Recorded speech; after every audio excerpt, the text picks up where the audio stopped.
Do you find yourself always overthinking every choice? Like, even to make simple decisions, you sometimes get yourself stuck in the decision making progress and you can't really figure out what decision to make or how to make progress even in that situation. The reason for this is not because you are lazy or because you are just an indecisive person. There's a deeper reason why your brain is resisting action, and that's what we want to look at in this video. In this video, I'm going to be showing you why decision making can feel so hard and how you can fix it fast. One reason why you could struggle with making decisions is because you are afraid of the wrong outcome. Now, this is very normal that everybody has some level of fear of making the wrong decision. You may be thinking, if I do this and it ends up not being the right decision, would I not regret not taking the other decision or the other option that I could have taken? So, like I've said, this is absolutely normal and everybody has to go through this. But the problem with it is that sometimes it can cause you to be paralyzed. That is, you keep on thinking and just trying to analyze the situation, and you are not making real and tangible progress. Now, something that will really help you is for you to classify decisions that you want to make into reversible or irreversible decisions.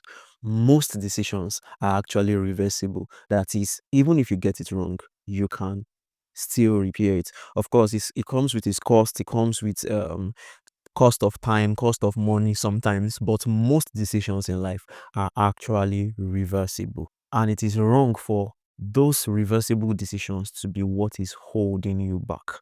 Now, for these reversible decisions, you should reframe them as experiments, because see, there's no way you are not going to make mistakes, at least some mistakes in life.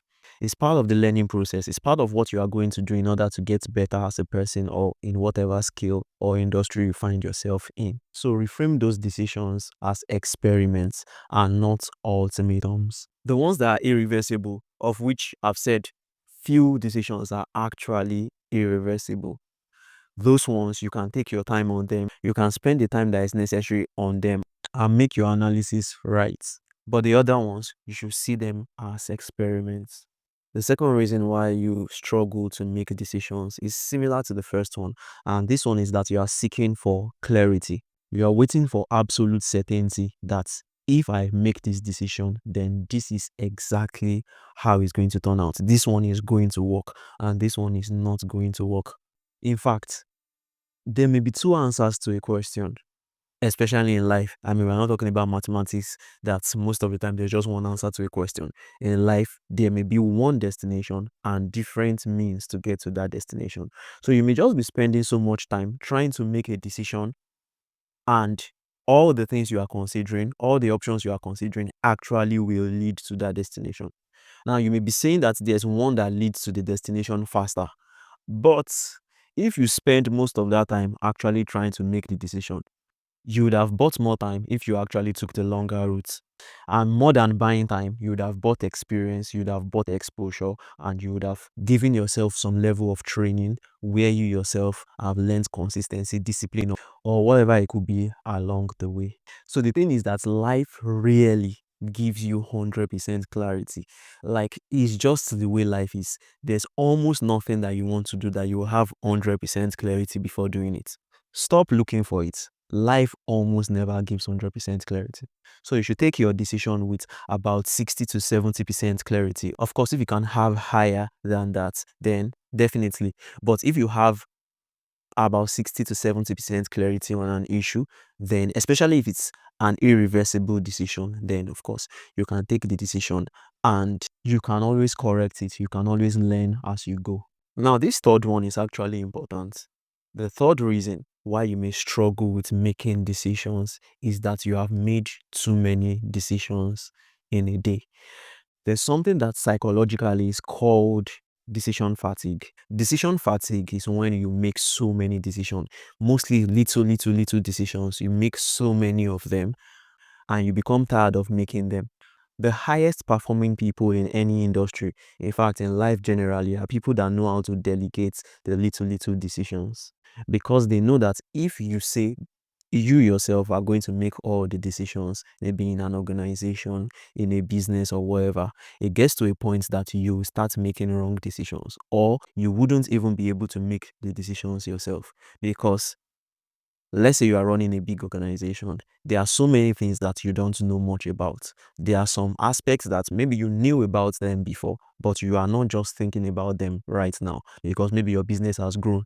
So you should expect that you are able to delegate that decision making to other people. Making too many decisions can easily lead to decision fatigue. Now, the solution to this is for you to automate several things, create systems, and you already know how you are doing this, how you are doing that. Something like the clothes that you wear. One thing that may help you, especially if you are not someone that is so big on fashion. Now, if you are big on fashion, this probably is not for you. Unless you want to get the services of a stylist that will make those decisions for you.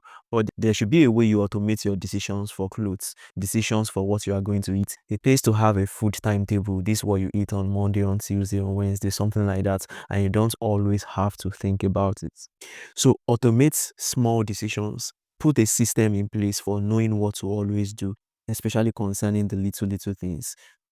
Some other decisions, you have to delegate them to other people that probably have more context, that probably have more experience, or even focus on that aspect. The fourth reason why you struggle to make decisions is that you do not trust yourself.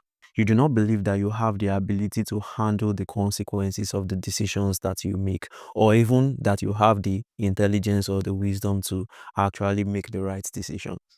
Now, without sugarcoating it, you may be right that you don't have enough wisdom or intelligence to make certain decisions. Like, you may be right. But one thing I can tell you is that the only way for you to actually become more intelligent is by making the decisions. You will make mistakes. Most likely you will fail, but you will learn the lessons. And from a lot of failure comes a lot of lessons, comes a lot of wisdom that makes you a better person. So you say you are not confident because you don't think you are smart enough, and therefore you don't make the decisions, then you are going to continue not being smart enough. You make the decisions, you learn from them, you have experience, and when you see that kind of situation again, then you have an experience that you can say, oh, I've seen this situation before. This is the right way to go about certain things. Build your self-trust. Build your self-confidence through small wins. Remind yourself of times that you've actually made the right decisions, and make yourself understand that you have the capacity to make the right decisions. Maybe not all the time, but at least a good number of times.